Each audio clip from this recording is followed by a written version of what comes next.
Gepleýär Azatlyk Radiosu. Eferde maksat Ataev bilen habarlar gündeligi. Halkara Valyuta Fondunyň bilermenleri Türkmenistana eden soňky saparlarynyň netijeleri boýunça beýanat ýaýratdy.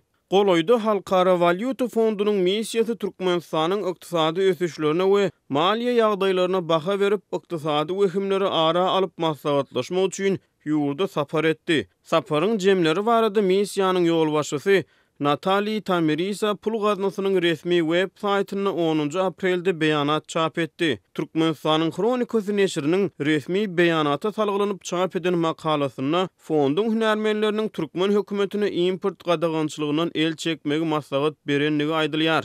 Beýleki tarapdan Türkmenistanyň döwlet habary gurulugy beýanata salgylanyp beren habaryna halkara pul gaznasynyň ýurtda geçirýän barlyklarynyň we çaklamalarynyň Türkmenistanyň ykdysady ösüşiň dowam edýänligine güwäk geçýänligini öňe sürýär. Halkara Valyuta Fondunyň hünärmenleri 26 mart 9 aprel aralygynda Aşgabatda sapar edip, onuň dowamyna ýokary wezipeli hökümet resmiýleri, maliýe we biznes pudugynyň wekilleri hemde diplomatik gurulugyň agzalary bilen duşuşdy. Hususy goýumlary we sarp edişi gysan daşary ýurt valyuta dolanşygyny değişli düzgünlerden has iýçiň peýdalanylmagy hemde döwlet investisiýalarynyň azalmagy bilen ykdysadyýet haýallady diýip beýanatda aýdylýar. Türkmenistanyň kronikasy bu belligiň ahmal, suw, gaz we elektrik energiýasy ýaly ýeňillikleriň ýatyrylmagyndan soň ilatyň sarp ediş ukybynyň pese gaçmagyndan ugur alýanlygyny belleýär. Neşriň beýanatyna salgylanyp berýän maglumatyna görä 2017-nji ýylda 7,7 milliard dollary barabar bolan türkmen önümleriniň eksporty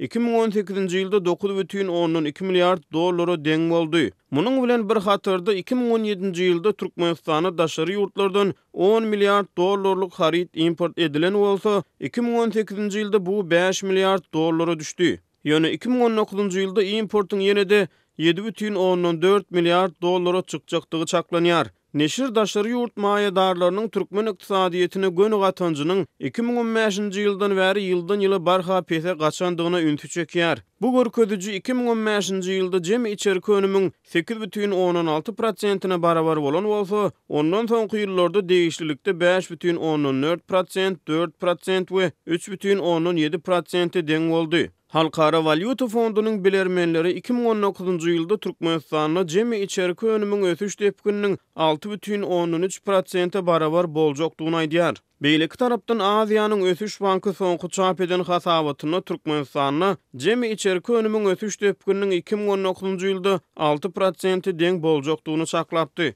Türkmenistan energiýa serişdeleriniň bahalarynyň global derejede arzanlamagy hemde esasy ýanygyç eksport ugurlaryny ýitirmek bilen soňky 2 ýyl goly wagtyň dowamyna ýeti ykdysady kynçylyklary başdan geçirdi. Hökümet resmiýleri oňoýsuz ykdysady şertleriň dowam edýänligini tasdiklamaýar. Aziýanyň ösüş banky 2019-njy ýyl üçin iklimiň ykdysady mümkinçiliklerini değişli çap eden soňky hasabatyna 2019-njy ýylda Türkmenistanyň inflasiýanyň 9%-e deň boljakdygyny çaklady. Halkara pul gaznasynyň bilermenleriniň çap eden soňky beýanatyna Türkmenistanyň açaçanlygy hemde ykdysady statistikalary ösdürmegiň ýurda daşary ýurt maýadarlaryny çekmäge ýardam berjekdigi bellenilýär. Şeýle-de onu döwlet dolandyrşyny kämilleşdirmegiň korrupsiýa töwekkülçiliklerini azaltmagy hemde biznes we maýa goýum şertlerini ösdürmäge ýardam berjekdigini ýytalýar. Ýurtda bäsleşligi artdyrmagyň hemde erkin valyuta dolanşygynyň ähmiýetine ünsü çekilýär.